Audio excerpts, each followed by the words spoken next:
नमस्कार दोस्तों, मैं गनीता राय आप सभी के बीच में फिर से अपने चैनल पे आप सभी का स्वागत करती हूँ। जैसा कि आप सभी जानते हैं कि बीते दिन महाकुंभ में टेंट में आग लगने से काफी चीजों का नुकसान हुआ, और लेकिन इसमें से एक खबर ये है कि वहां पर किसी के हताहत होने की कोई खबर नहीं आई है। महाकुंभ मेला क्षेत्र में रविवार की दोपहर भीषण आग लग गई। यह आग तुलसी मार्ग पर स्थित सेक्टर 19 के रेलवे पुल के नीचे गीता प्रेस गोरखपुर के शिविर में लगी। आग लगने के बाद एलपीजी सिलेंडरों के फटने से दूसरे शिविर की ओर बढ़ने लगी। कुछ मिनटों में ही आग ने दर्जनों टेंटों को खाक कर दिया। जब टेंट में आग लगी, पुल के ऊपर से ट्रेन भी गुजर रही थी।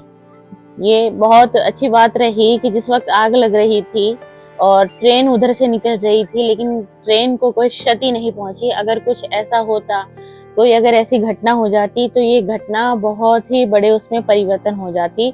लेकिन ईश्वर का शुक्रिया अदा हम सभी को करना चाहिए कि कम से कम ट्रेन जो है वहां से आराम से निकल गई, क्योंकि जो आग की जो लपटें थी वो बहुत ऊंचाई तक लपटें जा चुकी थी।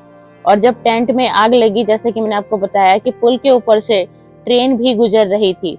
आग के बाद मची भगदड़ में एक व्यक्ति घायल भी हुआ है, तकरीबन एक व्यक्ति घायल हुआ है। और आप सभी जानते हैं कि इस वक्त महाकुंभ में लोग न जाने कहां कहां से, कौन कौन से क्षेत्रों से आए हुए हैं। कोई काफी समय से आए हुए हैं या कोई उसी दिन आए थे, लेकिन ये है कि वहां ज्यादा हताहत होने की कोई खबर नहीं आई। और आग का जो सबसे बड़ा फैलने का कारण ये भी रहा कि जो वहां पर एलपीजी के सिलेंडर थे वो वहां पर कुछ सिलेंडर भी ब्लास्ट हुए, क्योंकि जो एक एरिया जैसे कि वहां पार्टीशन दिया गया था, पार्ट 1 पार्ट 2, इस तरीके से वहां पर महाकुंभ में एक पार्टीशन कर दिया गया था, ताकि इससे मतलब लोगों को सहूलियत हो, लोगों को मुश्किलें ना हो एडजस्ट करने में। इसीलिए कि किसी एक साइड में, किसी एक पार्ट में ज्यादा भीड़ ना हो, जिससे कि कल को ये हो कि भगदड़ मचे और उससे हताहत होने की कोई खबर आए। इसीलिए हर डिवीजन को बांट दिया गया था कि हर तरीके से कि कुछ लोग यहाँ रुकेंगे, कुछ लोग यहाँ रुकेंगे। और व्यवस्था सरकार की तरफ से, यहाँ पर योगी सरकार की तरफ से भी व्यवस्था काफी अच्छी की गई है।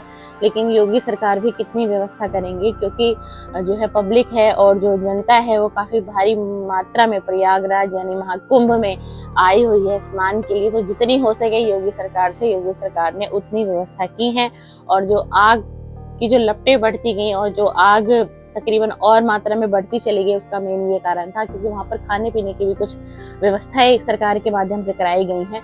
तो वहां जो एलपीजी के सिलेंडर थे, वो एलपीजी के जो सिलेंडर थे वो वहां पर कुछ ब्लास्ट हो गए, जिससे कि आग और भारी मात्रा में फैल गई और काफी सारे टेंटों में भी आग की लपटें पहुंची और वहां से कुछ टेंट भी काफी ज्यादा जले। बस ये है कि ज्यादा कोई हताहत होने की वहां से खबर नहीं आई। और एक व्यक्ति जो है भगदड़ में, एक व्यक्ति वहां पर घायल भी हुआ है, जिसका कि उपचार सुचारू रूप से किया गया और वो व्यक्ति इस वक्त और उनकी कंडीशन बिल्कुल ठीक है। मैं आप सभी से यही कहना चाहूंगी कि अगर आप लोग भी अभी महाकुंभ प्रयागराज में जाना चाहते हैं तो अपनी व्यवस्था के अनुसार, अपनी सोच के अनुसार, क्योंकि ठंड भी बहुत हो रही है, तो अपनी व्यवस्था के अनुसार जाइए। थैंक यू, धन्यवाद।